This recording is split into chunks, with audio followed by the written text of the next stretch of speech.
Under. Hele Det Nye Testamente er propfyldt af Jesu under. Han går på vandet, han helbreder en, der er død, for ham til at komme ud af graven, selvom det er tredje dag. Han gør rigtig mange ting, og her der renser han, og der giver han en, der har, hvad er det, han fejler lammelse, han giver ham helbredelse. Det er da flot. Men hvad rager det mig?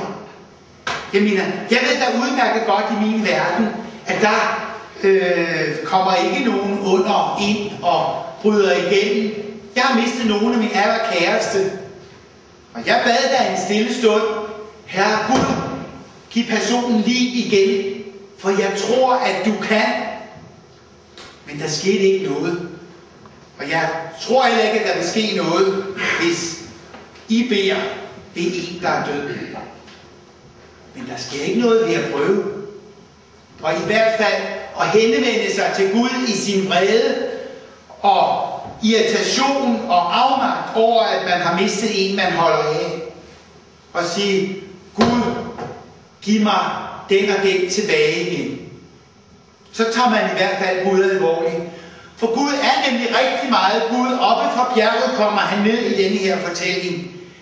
Det er selvfølgelig Guds søn, vi taler om, men Gud fader, det er en natur af Gud, som har skabt verden, og Guds søn er en del af Gud, som har fortalt os om, hvad kærligheden er, og Gud Helligånden er den del af Gud, der er i vores hjerter. Det er en treenig Gud, og der er kun den samme. Så når Gud har skabt verden, jamen så kan han da også gå på vandet. Når Gud har skabt verden, så kan han da også få døde til at blive levende. Når Gud har skabt verden, så kan han også få en spedalsk til at blive rask. Når Gud har skabt verden, kan han få en, der lider forfærdeligt, til at blive helbredt. Selvfølgelig kan han det. Men igen, det kommer jo ikke i min verden ved. Eller gør det? Der er to aspekter i det her. Et, at Gud er rigtig meget Gud. Guds søn er rigtig meget Gud, og der er han, som er kommet ned til os, men som Gud. Og her i historien, der er altså to under, og masser af andre. Og så er der den anden Gud, som spiser sammen med os, og som lider sammen med os, og som har kærligheden fuldstændig som os, og som har døde på korset med lige så meget smerte, som man overhovedet kan forestille sig for et menneske. Så der er en guddommelig Gud, og så er der en menneskelig Gud. Så han er sand Gud og sand menneske. Her i fortællingen, der er han rigtig meget sand Gud, fordi han helbreder. Men han er egentlig også sand menneske, for han undrer sig.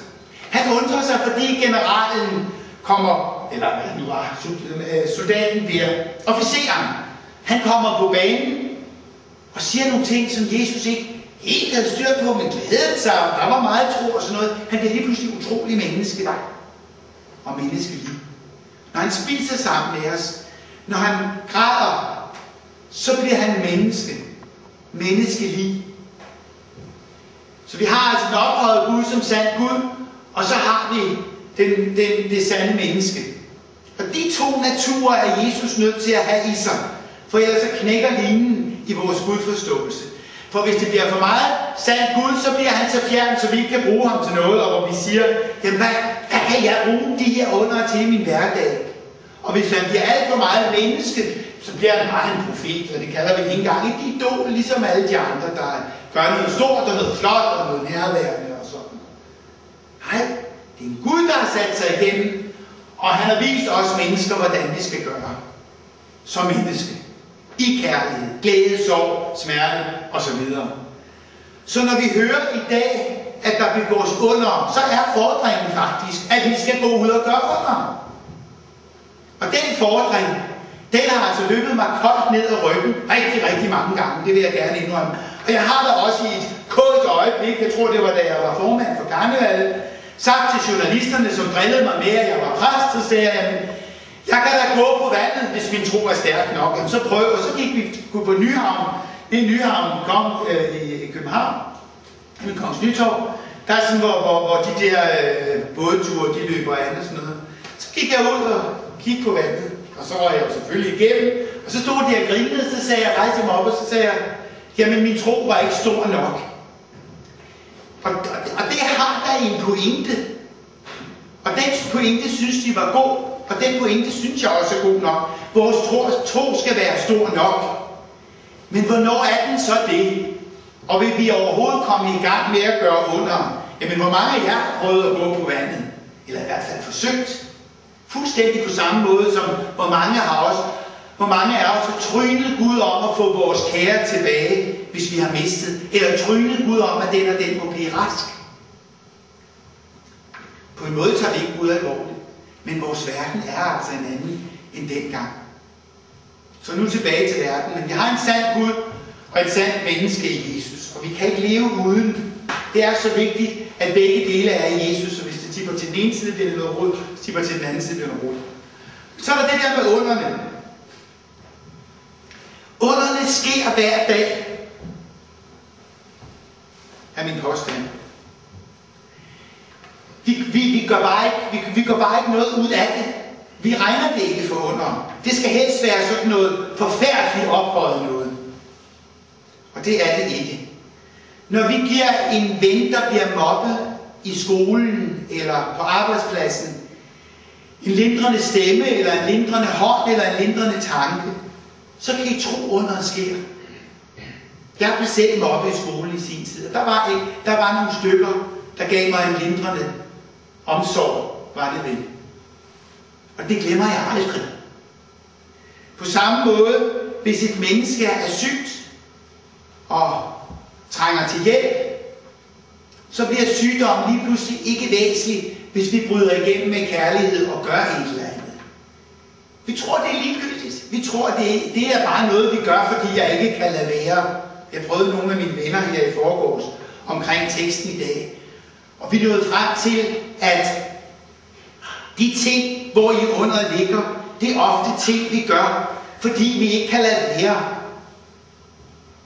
Så det handler egentlig i bund og grund om at finde underet frem. Og I ved jo godt, at en dråbe er trods alt kun en dråbe, men når det samles, så bliver det til oceaner, som Møllehaver har skrevet til Anne Linnet. Så de små dråber er under, og jeg bruger selvfølgelig ordet bevidst under, vi dropper rundt i vores vennekreds, i vores omgangskreds, i vores hverdag. De bliver til oceaner, hvis vi bare kommer rigtig godt i gang.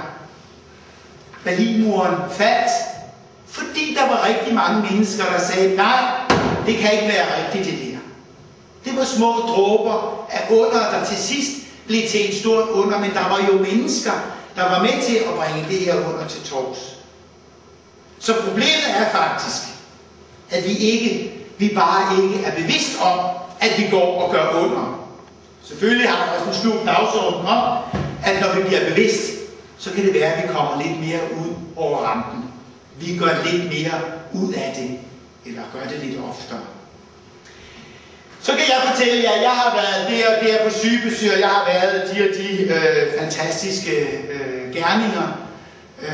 Jeg har gjort de og de fantastiske gerninger i løbet af en uge. Det vil da blive utroligt trivielt for jer at høre på. Men hvis man ser nogle andre mennesker gøre noget, hvor man ser det lindrer, og det varmer, så skal man sige det til personen. Igen er kærligheden altid rettet ud mod et andet menneske. Så når man ser underet bryde igennem, så skal man da turde sige, ikke at det var et under, men godt gået, Marker, eller det er stolt af, at jeg kender dig, at du i den grad gør det og det, eller et eller andet, så man lige så stille tilskynder hinanden. Så når vi ser underet, eller når vi ser nogen gøre noget stort eller noget godt, så skal vi turde sige det. Vi skal turde kalde Guds verden frem i vores verden. For underet sker hver dag. Underet har en hverdag i vores liv. Amen.